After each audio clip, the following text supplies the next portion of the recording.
North Korean leader Kim Jong Un speaks during the Inter-Korean Summit at the Peace House on April 27, 2018 in Panmunjom, South Korea. Korea Summit Press Pool/Getty Images. President Donald Trump is set to make history on June 12 in Singapore as the first sitting U.S. president to meet a sitting North Korean leader with peace and denuclearization are on the table.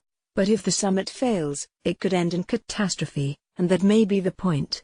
As Secretary of State Mike Pompeo makes trips to probe North Korea's willingness to go through with denuclearization, something it has promised and reneged on multiple times in the past, Trump's stance on Pyongyang has emerged as very hardline. Pompeo has demanded the complete, verifiable, irreversible denuclearization of North Korea before the U.S. offers any easing of economic sanctions on Pyongyang. So far, North Korea has appeared amenable to these requests, but experts remain highly doubtful.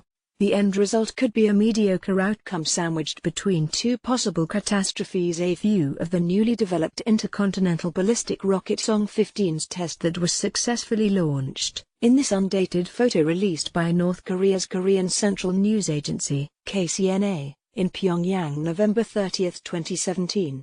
Reuters. There are two extremely unlikely outcomes for the summit between Trump and Kim Jong Un, said Vipin Narang, a North Korea expert at MIT. The first unlikely outcome, Narang told Business Insider, is that Trump walks away with Kim's nuclear weapons, and the second is catastrophic failure. Narang said that more likely, Kim and Trump will partake in a photo shoot with handshakes and kind words. In that scenario, the U.S. would accept some mixture of half measures to slowly wind down North Korea's nuclear programs while providing them with sanctions relief, much like the deals that have previously failed. Narang called this outcome kicking the can down the road, because it would likely only delay a serious confrontation between the US and North Korea over real denuclearization. But Narang said that one theory is that Trump, or Kim, intended the summit to end badly.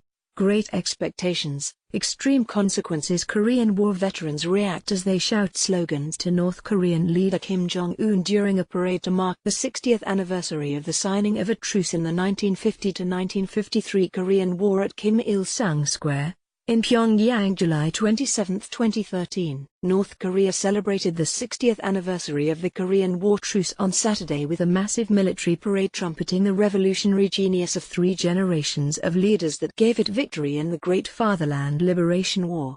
Reuters. Jason Lee. A major element of Kim's pivot toward diplomacy appears to be swaying public opinion. Meanwhile, Trump's administration also touts his achievements on North Korea as evidence of his presidency's successes. But both parties came to the talks with seemingly impossible expectations. North Korea reportedly asks virtually nothing of the U.S., while the U.S. asks North Korea to disarm completely and immediately. Joshua Pollack, a North Korea expert and senior research associate at the Middlebury Institute of International Studies, tweeted that the summit's biggest problem was overinflated expectations.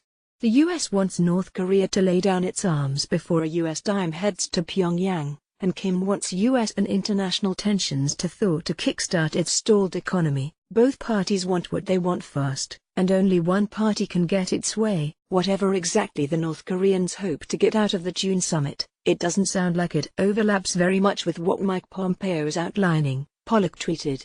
If both parties go in with flawed expectations for the summit, as it appears from public statements they have, the talks could end very badly. Kim's strategy is smart, Narang said, referring to the vague promises of denuclearization from North Korea. If it looks like Trump is the one walking away, then it looks like Kim wins.